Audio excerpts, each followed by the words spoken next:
నమస్తే, నేను Kavitha. Welcome to iDream news. ప్రస్తుతం మూడ్ ఆఫ్ తెలంగాణ ఎలా ఉంది? వాయిస్ ఆఫ్ తెలంగాణ ఏం చెప్తోంది? ఓటర్ల మధ్యలో ఏముంది?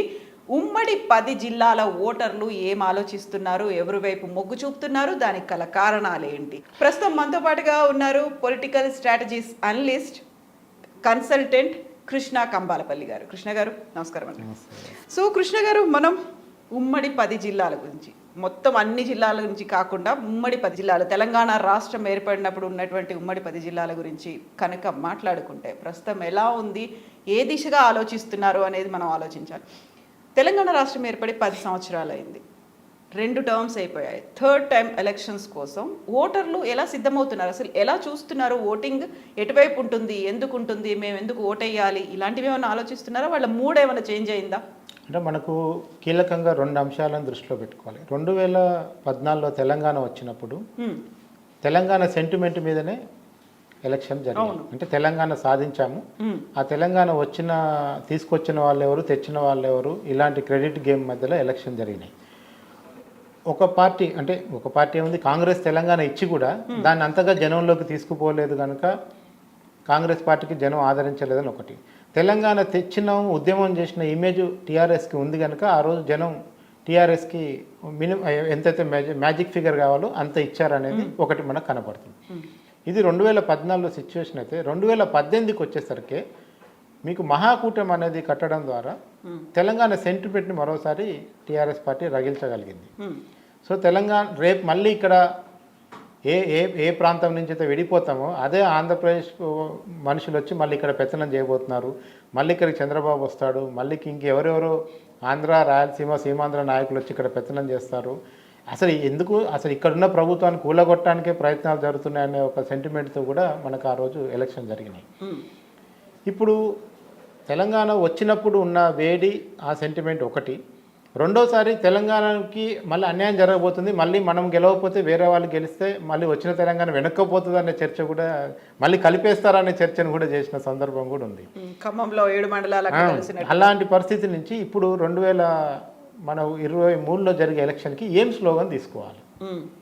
ఆల్రెడీ టీఆర్ఎస్ బీఆర్ఎస్ అయింది.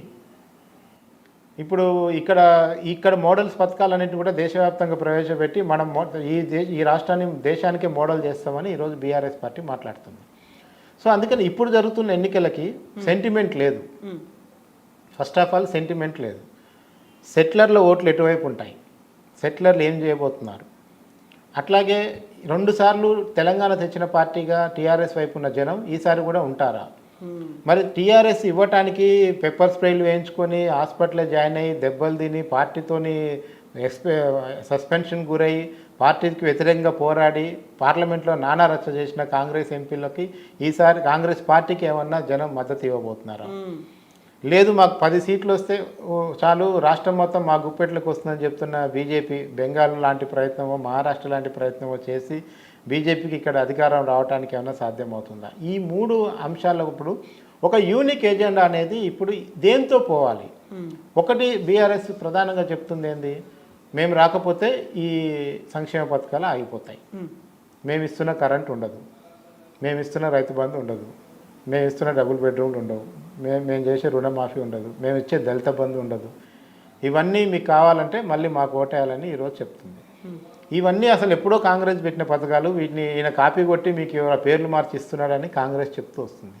వీళ్ళిద్దరూ మిమ్మల్ని మోసం చేస్తారు, మీకు డబుల్ ఇంజన్ సర్కార్ వస్తేనే మీకు న్యాయం జరుగుతుందని బీజేపీ చెప్తున్నారు.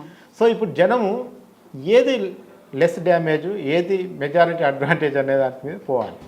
అయితే మనకు కాంగ్రెస్ ఒక 6 గ్యారంటీస్ ప్రకటించిన తర్వాత మనం మాట్లాడుకుంటున్నాం. ఇప్పటికే మోదీ సభ జరిగింది, తెలంగాణకు నాది గ్యారంటీ అని ఆయన కూడా మాట్లాడారు. సో పోటాపోటీ సభలు అయితే కనిపిస్తున్నాయి. ఒక పక్కన కేటీఆర్, హరీష్ రావు ఒక తుఫాన్ వేగంతో వాళ్ళు అన్ని నియోజకవర్గాలు చుట్టి అభివృద్ధి కార్యక్రమాలు చేస్తున్నారు. ఆ తర్వాత సోనియా గాంధీ, రాహుల్ గాంధీ వచ్చి 6 గ్యారంటీస్ని అనౌన్స్ చేశారు. మోదీ సభలు జరుగుతున్నాయి. అండ్ దశాబ్దంలోనే మేము శతాబ్దం అభివృద్ధి చేశామని తెలంగాణ రాష్ట్ర ప్రభుత్వం చెప్తోంది. ఇవన్నిటిని ఆలోచిస్తున్నారా? మీరు చెప్పిన దాంట్లో ఒకటి పెద్ద విషయం ఏంటంటే బీజేపీకి ఎన్ని హామీలు ఇచ్చినా పాపం జనం ఎందుకో నమ్మే పరిస్థితులు లేదు. అయితే నేను జనం కంటే కూడా బీజేపీ క్యాడర్ కూడా నమ్మే పరిస్థితి లేదని నేను చెప్పదలుచుకున్నాను. ఎందుకంటే మీకు క్లియర్ కట్ కనబడుతుంది. ఈరోజు ఇక్కడ బీజేపీకి ఎన్ని అవకాశాలు ఉండనో అన్ని అవకాశాలని స్వయంగా పోగొట్టుకుంది. మీకు ఇంకోటి కూడా చెప్తాను, మునుగోడులో బీజేపీ గెలుచుంటే ఈ పాటికి సగం బీఆర్ఎస్ ఖాళీ అయ్యేది. ఇవాళ పెద్ద పెద్ద లీడర్లు, మంత్రులు, గెలిచినా ఓడిపోయినా పోటీ చేసిన వాళ్ళందరూ ఇవాళ బీజేపీలో కనిపించేవారు. మీకు మునుగోడు ప్రయోగం ఎప్పుడైతే ఫెయిల్ అయిందో బీజేపీ వైపు పోవడం పోయారు. రెండోది బండి సంజయ్ మార్పు. ఎందుకు బండి సంజయ్ని మార్చారో ఎవరైనా చెప్పగలుగుతారా? ఆ విషయం మరి అమిత్ షా, మోడీ తప్ప ఇంకెవరికి తెలియనట్టుంది. నడ్డా కన్నా తెలుసో లేదో తెలియదు. కానీ మీకు అప్పట్లో ఒకటి మనం బాహుబలి 1 వచ్చినప్పుడు కట్టప్ప ఎందుకు చంపాడు అనేది రెండోది రిలీజ్ పార్ట్ వచ్చేంత వరకు మనకు అర్థం కాలేదు. ఇప్పుడు కూడా బండి సంజయ్ని ఎందుకు మార్చారు అనేది ఎవరు చెప్పలేకపోతారు. విత్ ఇన్ ద బీజేపీలో కూడా చెప్పలేకపో. అంటే ఒక కట్టర్ హిందువులాగా కట్టర్ బీజేపీ ఐడియాలజీని శివాలా అని తిరిగిన వ్యక్తిని ఎందుకు అర్జెంటుగా మార్చి కిషన్ రెడ్డి తెచ్చిపెట్టారనేది ఎవరు చెప్పు. అంటే అంత యాక్టివ్గా పార్టీ ఉండాల్సిన అవసరం లేదని బీజేపీ అనుకుంటుందా? ఇంత దూకుడు పనికిరాదు అనుకుంటుందా? కిషన్ రెడ్డి లాంటి సాఫ్ట్ వ్యక్తే మనకు అవసరం అనుకుంటుందా? ఎవ్వరు ఒక్క ఎక్స్ప్లెనేషన్ అధ్యక్షుడు ఎందుకు మార్చారో ఇప్పటివరకు చెప్పలేదు. అయితే ఇక్కడ ఒక డిఫరెంట్ కామెంట్ వాదనలు కూడా వినిపిస్తున్నాయి. సీఎం కేసీఆర్కి అనుకూలంగా ఉంటాడు, సన్నిహితంగా ఉంటాడు కాబట్టి కిషన్ రెడ్డిని పెట్టుకున్నారని. ఆ ఫ్యాక్టర్ కూడా ఉందా? ఖచ్చితంగా ఉన్నది.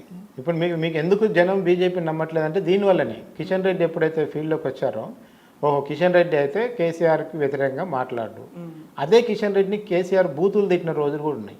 ఆయన బయటికి చెప్పలేని పదాలతో కూడా ఈయనే మంత్రి అని కూడా తిట్టిన రోజులు ఉన్నాయి. అట్లా తిట్టినప్పటి ఈరోజు కూడా ఎందుకంటే మన చిన్న పిల్లగానికి చెప్పిన కామన్ సెన్స్ ఒక విషయం. ఈ మధ్య కిషన్ రెడ్డి అధ్యక్షుడు అయ్యారు, ఢిల్లీ నుంచి వస్తున్నాడు. రాగానే ఆయన ఫస్ట్ ప్రోగ్రామ్ అనౌన్స్ చేశాడు, డబుల్ బెడ్రూమ్ ఇండ్లు చూస్తాను. దానికి పోలీసులు అరెస్ట్ చేస్తారు. మీరు నేను పోయి చూడొచ్చు కదా డబుల్ బెడ్రూము. ఒక కేంద్ర మంత్రి పోతే వచ్చే నష్టం ఏంది? నాకు ఇప్పటికీ బీజేపీలో కూడా అర్థం కాని విషయం ఇదే. కిషన్ రెడ్డి గారు కేంద్ర మంత్రి హోదాలో, బీజేపీ రాష్ట్ర అధ్యక్షుని హోదాలో ప్రభుత్వం కట్టిన డబుల్ బెడ్రూమ్ ఇండ్లని చూసి వస్తే ఏమవుతుంది? కూల్చడానికి పోవట్లేదు ఆయన. ఆయనను మళ్ళీ ఎయిర్పోర్ట్లోనే అరెస్ట్ చేయటం, దానికి రోడ్ల మీద ఈడ్చుకోపోవటం. మీకు ఒకప్పుడు బండి సంజయ్ ఇంట్లో దీక్ష చేసుకుంటుంటే రాత్రి పోయి అరెస్ట్ చేశారు, గుర్తుందా? అంటే ఆ రోజేమో బీజేపీని లేపాలి, ఈరోజు బీజేపీని తగ్గియాలి, లేదంటే ఈరోజు కూడా బీజేపీని లేపాలి. మొన్నటి వరకు కాంగ్రెస్ ప్రత్యర్థి కాదు అనుకుంది బీఆర్ఎస్ పార్టీ. ఇవాళ కాంగ్రెస్ ప్రత్యర్థి అని తెలిసినాక బీజేపీని కూడా తీసుకొస్తే ట్రయాంగిల్ ఫైట్లు అయితే వీళ్ళు 30 తీసుకుంటే మిగిలిన 40 నుంచి మనం బయటపడదామని ఒక ప్లాన్ చేస్తున్నారు. అది ఎంతవరకు వర్కౌట్ అవుతుంది అనేది రేపు రానున్న రోజుల్లో ప్రజలు చెప్పాలి. అది సో కావాలని ఒక ట్రయాంగిల్ ఫైట్ని క్రియేట్ చేసేది కనిపిస్తుంది. ఆ సిచ్యువేషన్ వచ్చే పరిస్థితి కూడా లేదు. యాజ్ పర్ ఇప్పటి వరకు నాకున్న నాలెడ్జ్ ప్రకారం అసలు ట్రయాంగిల్కి కానీ హంగుకి కానీ మన దగ్గర లేదు. ఐదర్ ఈ పార్టీకి కానీ ఆ పార్టీకి కానీ జనం క్లియర్ కట్ మ్యాండేట్ ఇవ్వడానికే ఛాన్సెస్ అయితే ఎక్కువ కనపడుతున్నాయి. సో ఓవరాల్గా తెలంగాణ వ్యాప్తంగా చూసుకుంటే పార్టీల బలాబలాల్లో బీఆర్ఎస్ పార్టీకి 36% కనిపిస్తోంది, కాంగ్రెస్ పార్టీకి 31% కనిపిస్తోంది, బీజేపీకి 9%, పోటాపోటీ 15%, ఇతరులు 8% ఉన్నారు. బీఆర్ఎస్ అండ్ కాంగ్రెస్కి మధ్యలో పర్సంటేజ్ అనేది 5% మాత్రమే తేడా ఉంది.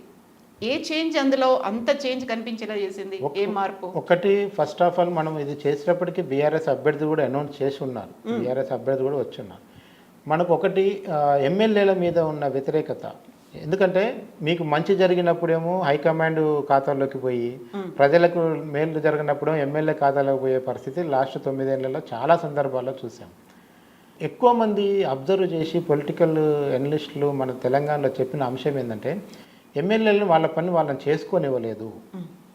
ఎమ్మెల్యే వాళ్ళ పని వాళ్ళు చేసుకుంటే జనం ఇప్పుడు ఏమైందంటే ఇబ్బడి ముబ్బడిగా హామీలు ఇచ్చారు. ఆ హామీలు ఇప్పుడు దళిత బంధు అన్నారండి. ఇప్పుడు దళిత బంధుని దాన్ని బై 5 చేసి పంచుతున్నారంట. అంటే 10 లక్షల్ని 5గురికి ఇస్తున్నారు. ఆ స్కీమ్ ఉద్దేశం అదేనా? కాదు కదా, డైల్యూట్ అయిపోయింది కదా. 10 లక్షలు ఒక కుటుంబానికి, అతను కూడా ఏదో ఒక ఉపాధి చూపించడానికి, ఏదో బ్యాంకులో డబ్బులు వేయటానికి కాదు. అది పెట్టిన ఉద్దేశం చాలా సదుద్దేశం. మరి ఇవాళ ఏమైంది? ఊర్లో 10 మందికే దళిత బంధు వస్తే మిగతా దళిత కుటుంబాలు ఫీల్ అవుతుందని ఒక దళిత బంధుని 5గురు పంచి 50 మందికి ఇస్తున్నారు. ఆ 2 లక్షల్లో మళ్ళా వాటా ఏది కేసీఆర్ గారు చెప్పిన ప్రకారం వాటా అనుకుందాం. అంటే 10లో 3 లక్షలు 2 లక్షలు ఎమ్మెల్యే వాటా పోతే 8 లక్షలు 5గురు పంచితే మనిషికి 1,50,000 వస్తుంది. ఈ 1,50,000 జేబులు వేసుకుంటే నెల రోజుల్లో ఖతం అవుతాయి. అసలు పెట్టిన ఉద్దేశం ఏంది? దళితుల యొక్క ఎంపవర్మెంట్ కోసం, వాళ్ళ అభివృద్ధి కోసం, వాళ్ళు ఏదన్నా ఒక వృత్తిపరమైన శిక్షణలోకి పోయి ఒక బిజినెస్ చేసుకొని వాళ్ళ ఫ్యామిలీని అప్లిఫ్ట్ చేసుకోవడానికి పెట్టిన స్కీమ్ కదా. మరి చివరికి ఏమైంది? గ్రౌండింగ్ ఇది వినిపిస్తోందా? నిజంగా అమలు అవుతోందా? పక్క ఒకటి దాన్ని 5 పంచుతున్నారండి. ఇప్పుడు యాక్చువల్గా ఏం చెప్పారంటే ఈసారికి అతని పేరు మీద వస్తుంది, నెక్స్ట్ టైం నీకు ఇస్తాం, కానీ ఈసారికి అతనిలో షేరు కోరుకోమంటే షేరు గీరు మీరు పేరు రాసినా పర్లేదు, మా చేతిలో డబ్బులు పెట్టినప్పుడు మిమ్మల్ని నమ్ముతామని డైరెక్ట్గా లబ్ధిదారులు అడుగుతున్నారు. ఇది ఎమ్మెల్యేలు అందరూ ఎదుర్కొంటున్న సమస్య ఇప్పుడు. సో మీరు ఏ స్కీమ్ అయినా తీసుకోండి, 3 ఎకరాలు భూమి అన్నారు లేదు, రుణమాఫీ అన్నారు, మొన్న 99,000 చేశారు, మళ్ళీ ఇప్పుడు ఏదో 1,00,000 పైన చేస్తామంటున్నారు. ఆ రుణమాఫీ కాస్త ఓన్లీ వడ్డీ మాఫీ అయిందని జనం చెప్తున్నారు. మేము మాట్లాడినప్పుడు జనం చెప్పింది అదే, ఏడ సార్ ఆ రోజు 1,00,000 తీసుకుంటే ఇవాళ 2.5 లక్షలు అయింది, ఈయన ఇచ్చిన 1,00,000 వడ్డీ కింద పోయింది, 1,00,000 అప్పు అట్లే ఉందని అంటున్నారు. దీనికి ఎవరు చెప్పాలి ఆన్సరు? ఆ 1,00,000 కళ్ళకు కూడా చూడలేము మేము, బ్యాంక్ కూడా తీసుకుపోయినాయని చెప్తున్నారు. అకౌంట్లో పడ్డాయి, అకౌంట్ నుంచి వెళ్ళిపోయినాయి. ఇది ఎవరు చెప్పాలి? డబుల్ బెడ్రూమ్ అన్నారు, 1000 మంది ఉన్న లబ్ధిదారుల కాడ 100 ఇండ్లు కట్టారు, మిగతా 900 మందికి ఇల్లు లేదు. ఇస్తే ఏం ప్రాబ్లం అయ్యద్దు అని కట్టినప్పుడు ఇవ్వలేదు, ఇప్పుడు ఎలక్షన్లు వస్తున్నాయని ఇస్తున్నారు. అప్పటికంటే ఇప్పుడే వ్యతిరేకత ఎక్కువ వస్తున్నట్టుంది. నీకు ఆ రోజు ఇచ్చి మిగతా మీకు కూడా కట్టిస్తామంటే వేరే సిచ్యువేషన్ ఉండే. ఇవాళ కరెక్ట్గా ఎలక్షన్ ముందర అందరి ముందర పెట్టి 1000 మందిలో 100 మందికి ఇచ్చి 900 మందికి ఎలక్షన్ తర్వాత మళ్ళీ మనం గెలిచినాక ఇస్తామంటే నువ్వు గెలిచేదా చచ్చేదా అని జనం అనుకున్నారు అనుకోండి, ఏమవుతుంది? జిహెచ్ఎంసీలో 10,000 రానందుకు ఎట్లయితే బీజేపీకి ఓట్లు వేసారో అట్లాంటి పరిస్థితి కూడా రావచ్చు. సో అందుకనే బీఆర్ఎస్కి ఎంత పర్సెంటేజ్ తగ్గినా దానికి అన్ని రీజన్స్ ఉన్నాయి. కాంగ్రెస్కి పెరగడానికి కూడా వ్యాలిడ్ రీజన్స్ మనం 1-2 చెప్పుకోవచ్చు. ఒకటి, కాంగ్రెస్లో కర్ణాటక ఎన్నికల ఎఫెక్ట్ అనేది లీడర్ మీద క్యాడర్ మీద పడ్డది.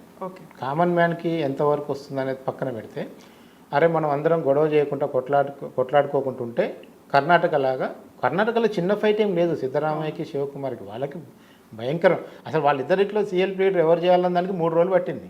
ఏదో అంత గెలిచి అంత మ్యాండేటరీ వచ్చిన తర్వాత కూడా ఎవరు కాంప్రమైజ్ కాలేదు. 3 రోజులు ఇద్దరిని కూర్చోబెట్టి పంచాల్సి వచ్చింది అధికారం.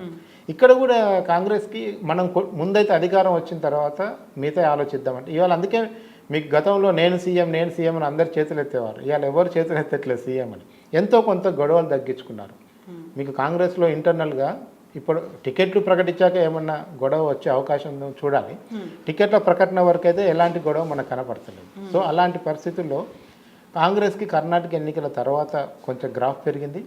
బీఆర్ఎస్ యొక్క వ్యతిరేకత రోజుకు పెరగటం వల్ల కూడా ఆల్టర్నేటివ్ ఉన్న పార్టీ కాంగ్రెస్సే. మీకు 80% కూడా బీజేపీ సెకండ్ ఆప్షన్లో లేదు కనుక జనం ఇంకోటి డబుల్ బెడ్రూమ్ ఇండ్లు రాకపోవడం వల్ల జనం ఏమంటే ఎప్పటికైనా ఇందిరా ఇండ్లే దిక్కేటట్టుంది, మళ్ళీ కాంగ్రెసే ఇండ్లు ఇస్తుంది తప్ప బీఆర్ఎస్ ఇవ్వదనే ఒక దానికి పోయారు. ఇక్కడ 2 పార్టీలకు ఉన్న ఒక అడ్వాంటేజ్ ఒక డిసడ్వాంటేజ్ ఏంటంటే, మీరు వద్దని చేతులెత్తి మొక్కిన 20% మంది బీఆర్ఎస్కు ఓటేస్తారండి. మీరు ఇంటింటికి తిరిగి ప్రచారం చేసి వేయకండ్రా బాబు అంటే 20 మంది వేస్తారు. అట్లాగే కాంగ్రెస్కి కూడా లాయల్గా మీరు ప్రచారం చేయకపోయినా 15% మంది ఓటేస్తారు. ఈ ఇద్దరిని ఎవరు మార్చలేరు, ఏ పైసలు కూడా ఇలా మార్చలేరు. ఇక కావాల్సిందల్లా వాళ్ళకు ఒక 15%, వీళ్ళకు ఒక 20% కావాలి ఏది గెలవటానికి, వాళ్ళకి కావాల్సిన సీట్ రావడానికి. సో వీళ్ళు కాంగ్రెస్ ఉన్న లాయలిస్ట్ ఓట్ల నుంచి ఇప్పుడు వస్తున్న రేపు నిన్నటి 6 గ్యారంటీ స్కీమ్స్ ముందర పెట్టాలి, ఇంకా కొత్త కూడా అనౌన్స్ చేస్తున్నారు కనుక ఇవన్నీ గ్రౌండింగ్. నేను నిన్న ఇంకొక రౌండ్ ఇటు మెదక్ జిల్లా తిరిగి వచ్చాను. అక్కడ మొత్తం 6 గ్యారంటీ స్కీమ్కి సంబంధించిన ప్రతి గ్రామంలో పెద్ద ఫ్లెక్సీలు పెట్టేసి లోకల్ ఎమ్మెల్యే క్యాండిడేట్లు పెద్ద ఫ్లెక్సీలు వేసేసుకొని ప్రచారం చేస్తున్నారు. సరే అధికార పార్టీ కూడా గణేష్ మండపాల కాడ కూడా వాళ్ళ ఫ్లెక్సీలు కూడా కనపడుతున్నాయి అనుకోండి. అంటే గ్రౌండింగ్ వర్క్ అనేది ఇద్దరు స్టార్ట్ చేశారు. సో అందుకనే ఈ అడ్వాంటేజ్ డిసడ్వాంటేజ్ 2 పార్టీలకు ఉన్నాయి. మెజారిటీ ఎవరు పుష్ చేయగలుగుతారు అనేది మనకి 1.5 months 2 monthsలో తేలిపోతుంది. సో ఇక్కడ ఇంట్రెస్టింగ్గా మనకు కనిపిస్తోంది, ఇది జిల్లాల వారీగా తీసుకున్నారు, ఉమ్మడి జిల్లాల వారీగా పార్టీల బలాబలాలు తీసుకున్నారు. బీఆర్ఎస్కి 36%, కాంగ్రెస్కి 31%, బీజేపీ 9%, పోటాపోటీ 15%, ఇతరులు 8%. దీన్ని సీట్ షేరింగ్ అనుకోవాలి. సీట్లు వస్తున్నాయా, ఓట్లు వస్తున్నాయా, అక్కడ ఉన్నటువంటి నియోజకవర్గాల్లో ఉన్నటువంటి ఏ పరిస్థితులను బేస్ చేసుకుని తీసుకున్నారు ఇది? మనం ఒకటి ఫస్ట్ ఆఫ్ ఆల్ దీన్ని సీట్ల కిందకి కన్వర్ట్ చేసి చూస్తే మనం ఇల్లాజికల్ అయిపోతాం. ఎందుకంటే అసలు అవతల ప్రత్యర్థి ఎవరో తెలియదు. ఇంకా ప్రత్యర్థి తెలియకుండా ఈ నియోజకవర్గంలో ఈ X గెలుస్తాడు Y గెలుస్తాడు ఎలా చెప్తాం? ఇప్పుడు ఏం చెప్పగలుగుతాం అంటే మనకున్న ఈ మూడ్లో ఇప్పుడున్న సిచ్యువేషన్లో ఏ పార్టీకి ప్రజల యొక్క సపోర్ట్ ఎంత ఉంది, అంత మేరకు మాత్రమే దీన్ని చూడాలి.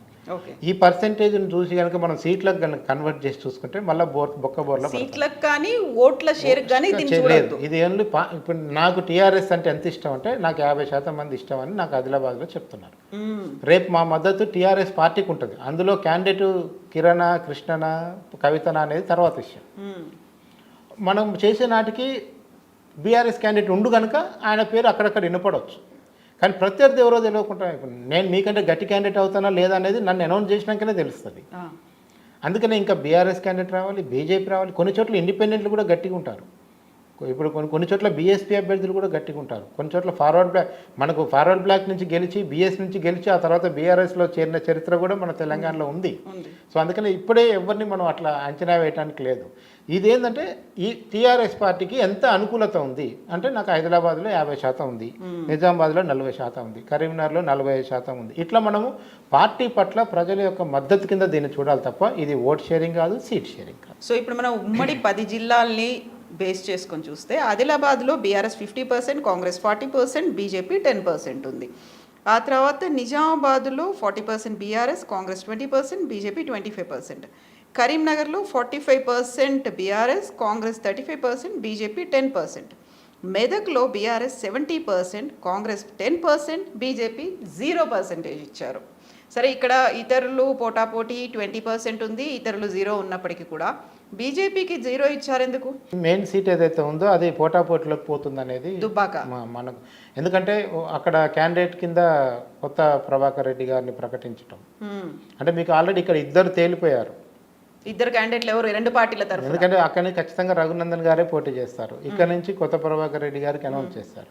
సో మీకు అక్కడ క్యాండిడేట్ల యొక్క బలాలు తెలిసిపోతున్నాయి మనకి. సో ఈ XY కాంగ్రెస్ నుంచి ఎవరు వస్తారనేది పక్కన పెడితే ఇద్దరిలో కూడా తక్కువ అంచనా వేయడానికి ఏం లేదు.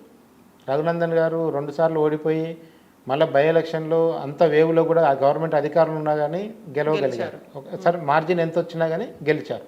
ఇప్పుడు అక్కడ బీఆర్ఎస్ కూడా ప్రయోగం చేస్తుంది. అంతకుముందు వచ్చిన అదే ఫ్యామిలీకి టికెట్ ఇవ్వకుండా ఒక ఎంపీని తీసుకొచ్చి అక్కడ అసెంబ్లీకి నిలబెడుతుంది. సో మనకు అక్కడ అదేమైందంటే టఫ్కి వచ్చేసింది, మన క్యాల్కులేషన్లో అది టఫ్కి వచ్చేసింది. అందుకని మనం ఖచ్చితంగా బీజేపీకి 10% అని చెప్పలేని పరిస్థితిలో వచ్చింది. మిగతా అన్ని నియోజకవర్గాల్లో కూడా బీజేపీకి పోటీ కాకపోయినా పోటీ ఇచ్చే అభ్యర్థులు దొరికినప్పటికీ ఖచ్చితంగా టఫ్ సిచ్యువేషన్ తీసుకొచ్చే సిచ్యువేషన్ కూడా ఒకటి రెండు చోట్ల ఉంది. అందుకే మనకు 20% టఫ్ సిచ్యువేషన్లకు వచ్చింది. గ్యారంటీగా బీజేపీకి ఇంత పర్సెంటేజ్ ఇవ్వవచ్చు అని చెప్పే పరిస్థితి మనకు మెదక్ జిల్లాలో కనిపించలేదు. ఓకే, రంగారెడ్డి జిల్లాకు సంబంధించి BRS 30%, Congress 30%, BJP 10%.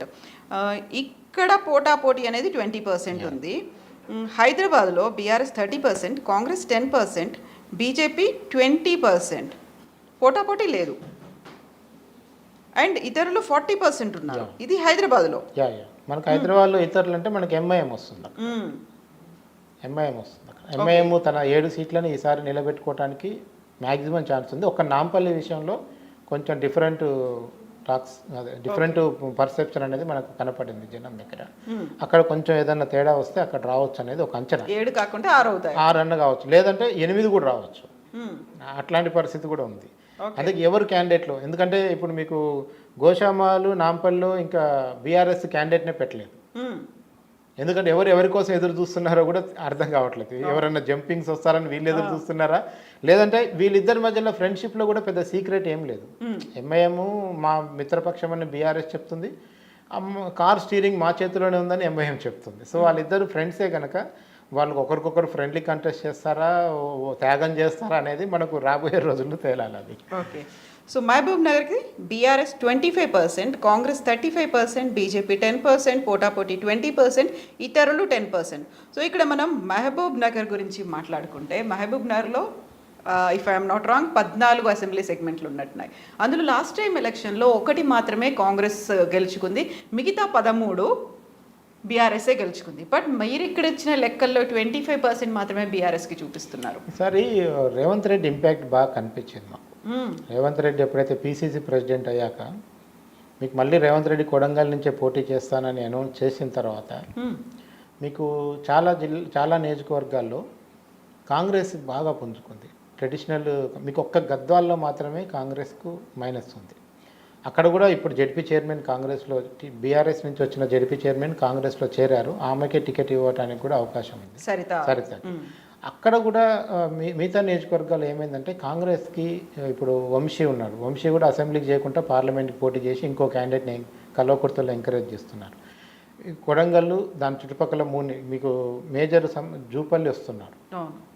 Last time ఓడిపోయిందే Jupally అక్కడ. ఓడిపోయింది. కానీ అంటే మీకు ఇప్పుడు ఏమవుతుందంటే ఇవన్నీ మళ్ళా రేవంత్ రెడ్డి అన్ని బలాల కింద మారుస్తూ వస్తున్నాడు. ఇప్పుడు కసిరెడ్డి నారాయణ రెడ్డి గారు ఎమ్మెల్సీ ఆయన బయట వచ్చారు. మీకు అన్ని శక్తులన్నీ కూడా కాంగ్రెస్ వైపుకి మీకు డీకేఆర్న తప్ప ప్రామినెంట్ ఫిగర్స్ అందరు మళ్ళీ కాంగ్రెస్ వైపే మనకు అక్కడ ర్యాలీ అవుతున్నారు.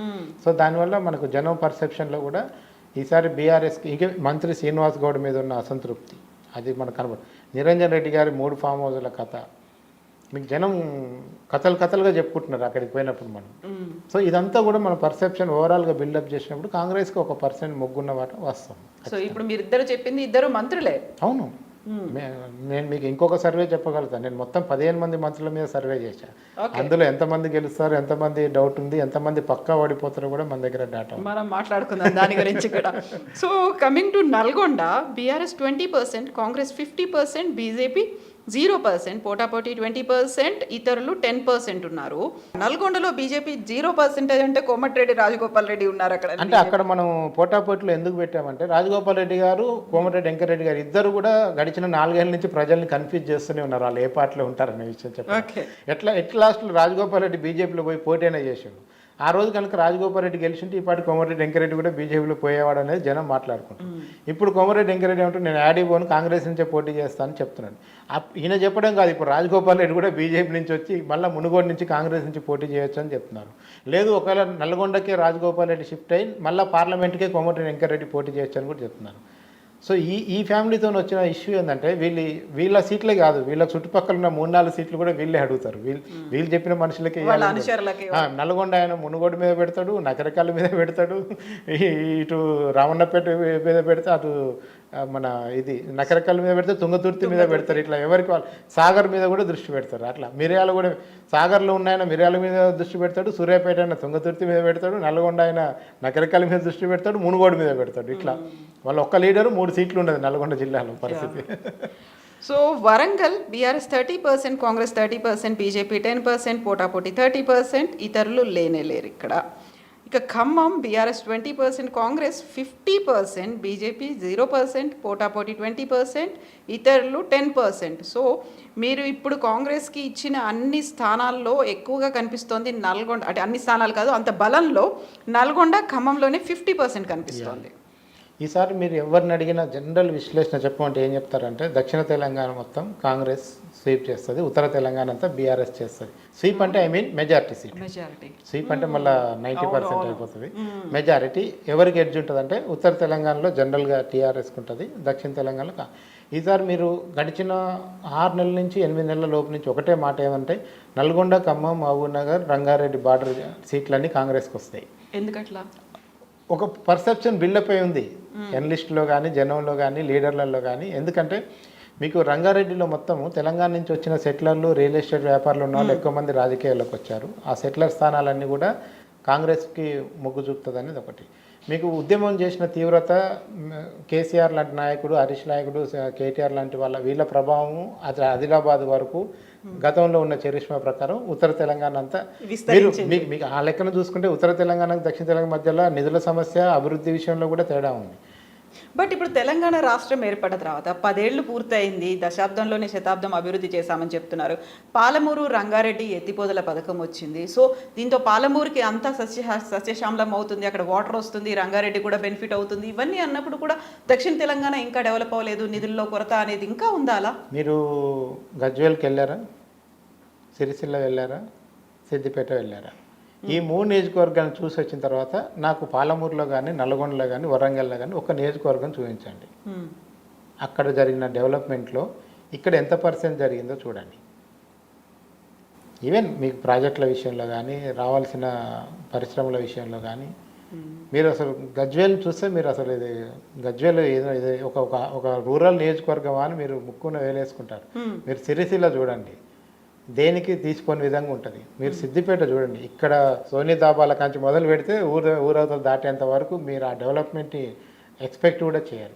మరి ఇది అన్ని నియోజకవర్గాలు 119కి ఎందుకు అప్లై కాలేదు అంటే తెలంగాణలో ఆ డిస్పారిటీస్ అనేది మనకు కనబడుతుంది కదా. నిధులు ఒకవైపే పోయాయన్న చర్చ ఉంది. మీకు ఖచ్చితంగా మీకు ఈరోజు నల్గొండ గురించి చెప్తున్నారు, ఈరోజు సూర్యాపేట గురించి చెప్తున్నారు. మీరు అదే మరి మహబూబ్నగర్ అట్లాగే ఉంది, అదే మహబూబ్నగర్లో బస్ స్టాండ్లో ఇప్పటికీ అదే దోమలు ఉన్నాయి, అదే పందులు ఉన్నాయి, అవే తిరుగుతున్నాయి. అయితే ఇప్పుడు తెలంగాణ రాష్ట్రం ఏర్పడింది 10 ఏళ్ళు అవుతుంది. నీళ్లు, నిధులు, నియామకాలు ఈ మూడిట్లో కోసమే తెలంగాణని పోరాడి సాధించి తెచ్చుకున్నటువంటి తెలంగాణ 10 ఏళ్ళు అయినప్పటికీ కూడా ఎందుకు దక్షిణ తెలంగాణ మీద ఫోకస్ పెట్టలేదు, ఎందుకు దాన్ని కూడా అభివృద్ధి చేయలేదు? ఆ వివక్ష అనేది అక్కడే కనిపించింది అనుకుంటే ఇక్కడ కూడా ఉత్తర దక్షిణ అనేది ఎందుకు కనిపించింది? ఇప్పుడు మీరు ఉద్యమకారులందరినీ కదిలిస్తే మాట్లాడేది ఇదే అంశం కదా. నిధులు ఎవరికి వచ్చినాయి, నియామకాలు ఎవరు, నీళ్ళు ఎవరికి వచ్చినాయి అంటే మళ్ళీ ఒక కుటుంబానికి, ఒక జిల్లాకు, ఒక ప్రాంతానికి వచ్చినాయని చెప్తారు వాళ్ళందరూ. ఇవాళ ఉద్యమకారులు, అమరవీరులు ముఖ్యంగా తెలంగాణ కోసం చనిపోయిన కుటుంబాల్లో 1200 మంది అని ఆ రోజు ఉద్యమం చేసి ఈరోజు 500 లెక్క తీస్తే మిగతా 700 ఎవరి కోసం చనిపోయినట్టు అని కూడా ఉద్యమకారులు అడుగుతున్నారు, అమరవీరుల కుటుంబాలు అడుగుతున్నాయి. మరి అవే నీళ్లు, నిధులు, నియామకాలు మరి ఎన్ని ఉద్యోగాలు ఇచ్చారంటే ఎవరు లెక్క చెప్తున్నారు? కాళేశ్వరం కట్టితే ఒక్క ఎకరం పారలేదని ప్రతిపక్షాలు చెప్తుంటే పారిన ఎకరం ఇంతవరకు అధికార పక్షం కూడా చూపించలేదు. అసలు కాలువలే తీయలేదు, నీళ్ళు ఎక్కడ పారినాయని ప్రతిపక్షం అడిగితే ఇప్పటివరకు ఆన్సర్ లేదు.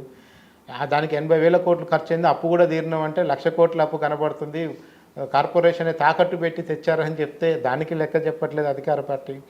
అంటే ఇవి అడుగుతున్న ప్రతిపక్షాలకి ఆన్సరు మేము ఎజెండాలో పెట్టిన అంశాలు, మేనిఫెస్టోలో చేయని అంశాలు చేసినామని చెప్తున్నారు తప్ప మీరు అనౌన్స్ చేసి బయటికి చెప్పిన వాటికి రుజువు లేదంటే ఏ ఒక్క అంశాన్ని కూడా ఈరోజు రుజువు చేసే పరిస్థితి లేదు. కరెంట్ ఇస్తున్నాం బాగానే ఉంది, ఆ కరెంటు 6 రూపాయలు దొరికే కరెంట్ని 17 రూపాయలకి ఎందుకు కొన్నారంటే ఎవరు ఆన్సర్ చెప్పలేకపోతున్నారు.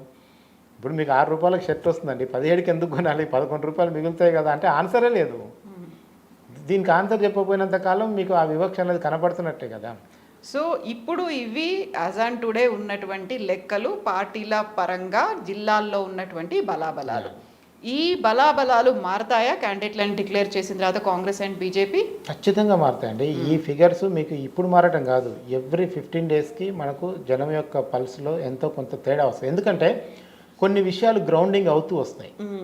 రేపు మీరు 2 క్యాండిడేట్లు వస్తారు, నేను వచ్చి ఒక హామీ ఇస్తా, మీరు వచ్చి ఒక హామీ ఇస్తారు, మన ఇద్దరు ఇట్లా ఎవరిని జనం నమ్ముతారు అనే దాన్ని బట్టి మళ్ళీ అక్కడ పర్సెంటేజ్ కూడా మారుతుంది.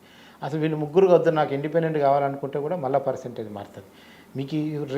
మీకు రేపు ఓటేసేంత వరకు ఇవాళ రాత్రికి కూడా జనం ఏం మారుతారో తెలియదు. మనకు మేజర్గా ఏం అసెస్మెంట్ చేయగలుగుతామంటే ఎస్ మూడ్ ఆఫ్ పీపుల్స్ మీడు ఇగో ఈసారికి ఇటు ఉంది.